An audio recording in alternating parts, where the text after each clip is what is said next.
Hello everyone. तो आज हम लोग बैंक ऑफ इंडिया के केवाईसी फॉर्म को भरना सीखेंगे। तो ये फॉर्म 3 लोगों के लिए एप्लीकेबल है।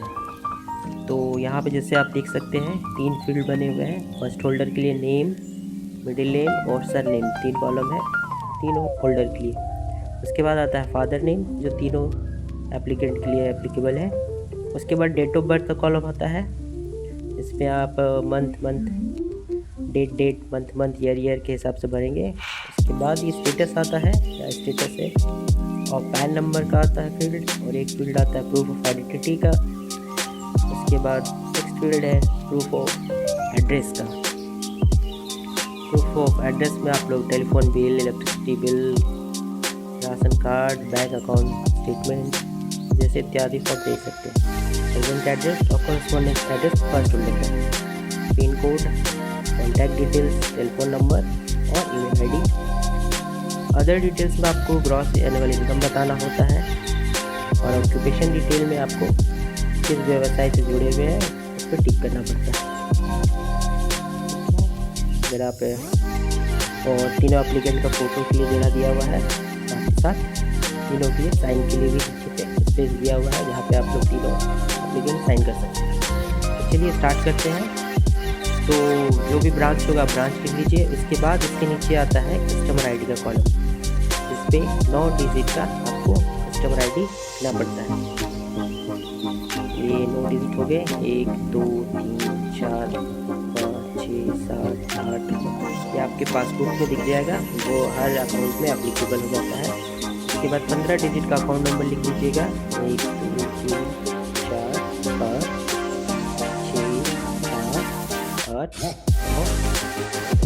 ये अकाउंट नंबर आपके पास पे दिख जाएगा जो 15 डिजिट का रहता है, वो यहाँ पर दिखना है।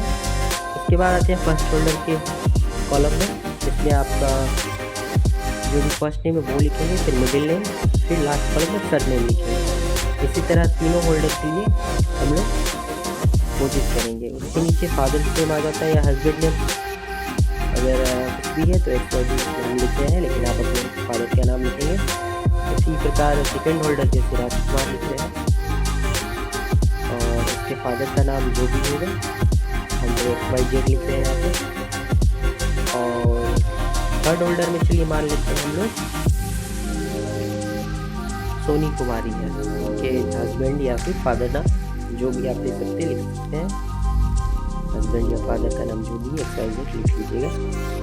उसके नीचे आता है डेट ऑफ बर्थ का कॉलम, जिसमें आपको डेट, मंथ और फिर ईयर का कॉम्बिनेशन पे लिखना पड़ता है। तो ये डेट हो गया, पहले डेट लिख लेते हैं हम लोग 6/2/2000 का, चलिए डेट ऑफ बर्थ। अगला है कॉलम थर्ड होल्डर के लिए भी उसी तरह का हम लोग डेट ऑफ बर्थ लिखेंगे।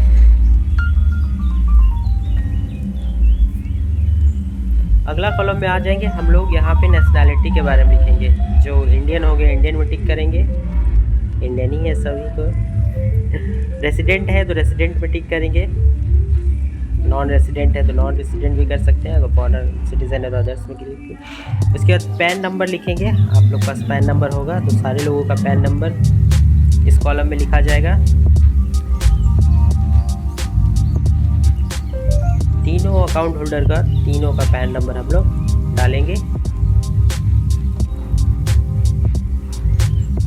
जो भी आपके पैन नंबर में अंकित होगा डिजिट।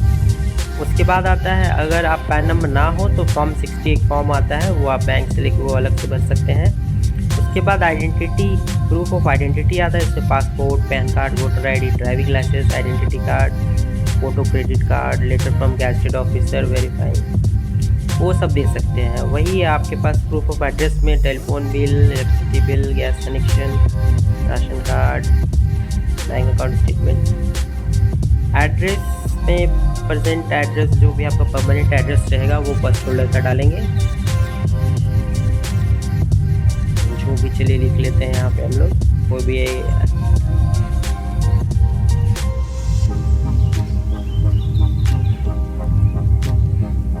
OVD जो भी होते हैं, मतलब प्रूफ ऑफ एड्रेस, आइडेंटिटी, वो उसमें से आप दे दीजिएगा, आधार, पैन कार्ड, तो आप आराम से KYC करवा सकते हैं। पिन कोड में आप दिखेगा आपके एरिया का। एड्रेस ऑफ कॉरेस्पॉन्डेंस में आप जहाँ भी आप अभी रह रहे हैं, जहाँ पे चिट्ठी पत्र हम भेज सकें, वो कॉरेस्पॉन्डेंस एड्रेस में डाल सकते हैं।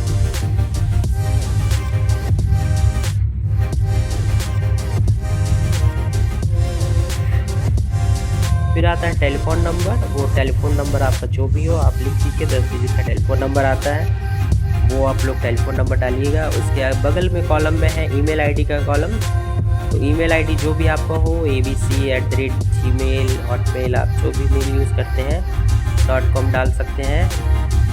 और अदर डिटेल्स में ग्रॉस एनुअल इनकम डालना है आपका जो भी हो, 1 लाख तक हो तो 1 लाख, 1 से 5 लाख हो, या फिर 5 से 10 लाख हो, उसी तरह 10 लाख से 25 लाख जो भी आपका हो वो आप डाल सकते हैं।